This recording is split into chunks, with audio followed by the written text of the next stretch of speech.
Good afternoon. Here is the national news from BGI TV coverage. I am Morire Rabila Lawal. First, the headlines. FG declares June 28 and June 29 as public holiday for Eid al-Kabir. FG to create 1 million digital jobs for young Nigerians. Shetima. NUC Executive Secretary Professor Rashid resigns from office. And to sport, Okpala urged to use home-based players versus Sao Tome.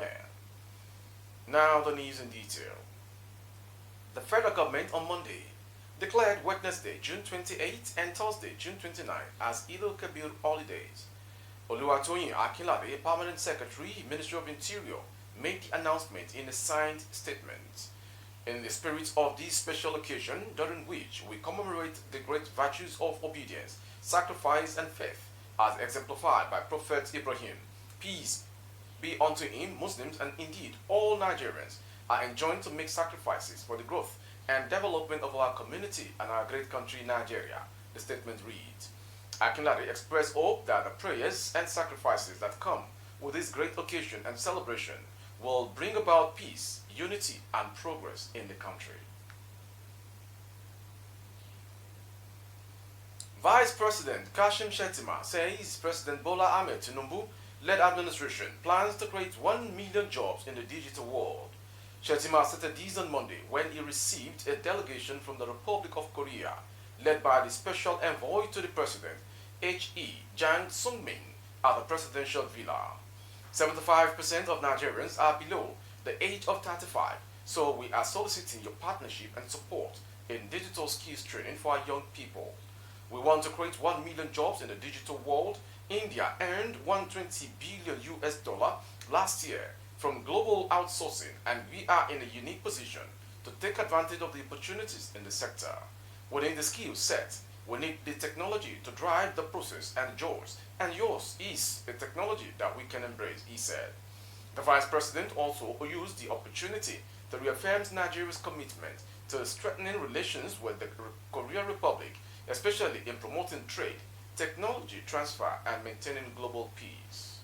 In a statement issued on Monday by Olushola Abiola, the Director of Information Office of the Vice President, Shettima, affirmed Nigeria and Korea have a robust bilateral relationship anchored on years of mutual trust and cooperation. We are fully committed to a very robust relationship between our nations. We need to learn a lot from Korea, especially in the area of manufacturing and agriculture. You are a success story worthy of emulation by all developing nations, Shettima added. Moving on to the next story. The Executive Secretary of the National University Commission, NUC, Professor Abubakar Rashid, has announced his resignation from the commission. Mr. Rashid, who made the announcement during the approval of the Kogi State University Kaba in Abuja on Monday, said this would enable him to return to class as his primary assignment. He said he would continue his lecturing job at the Bayero University, Kano, from where he was appointed after spending 7 years in the commission. Mr. Rashid, a Nigerian academic, administrator, and a professor of English, was Vice-Chancellor Bayero University, Kano, between 2010 and 2015, and assumed office as Executive Secretary of the Commission in 2016. And to Kogi State. Over 50 filling stations have been sealed by the Nigerian Midstream and Downstream Petroleum Regulatory Authority in Kogi State. They were sealed by the agency for operating without NMDPRA storage and sales licenses. The state coordinator of the commission, Ogbe Oritz Godwin, who disclosed this while briefing journalists in Lokoja on Monday, said this is in line with federal government directive that marketers apply online and obtain their station's license in line with the guidelines as enshrined in the Petroleum Inspectorate Act. He hinted that 5 of the filling stations sealed were under dispensing premium motor spirit, PMS, popularly called petrol, to customers in Kogi State. Godwin noted that the filling stations were shut down after a surveillance exercise was carried out by the Commission's task force teams on Monday. Some of the filling stations sealed for under dispensing fuel, according to Godwin, are IA Muye, located in Natako, Biodun and Associate Filling Station, Total Filling Station, Felele, Kalmar Global Solutions along Ganaja Road, NNPC Mega Stations after Commissioners Quarters, Ganaja Road and Nipco Filling Stations located in Phase 1 Lokoja. The state coordinator of the commission, while acknowledging the impact of the fuel subsidy removal on Nigerians, said the agency has discovered some sharp practices by petroleum marketers in the state, adding that anyone caught will be immediately sanctioned. From that story, we go to Osun State. A 27-year-old Oyelade Lukman has been arrested by personnel of the Osun Amotekun Corps for illegal possession of firearms.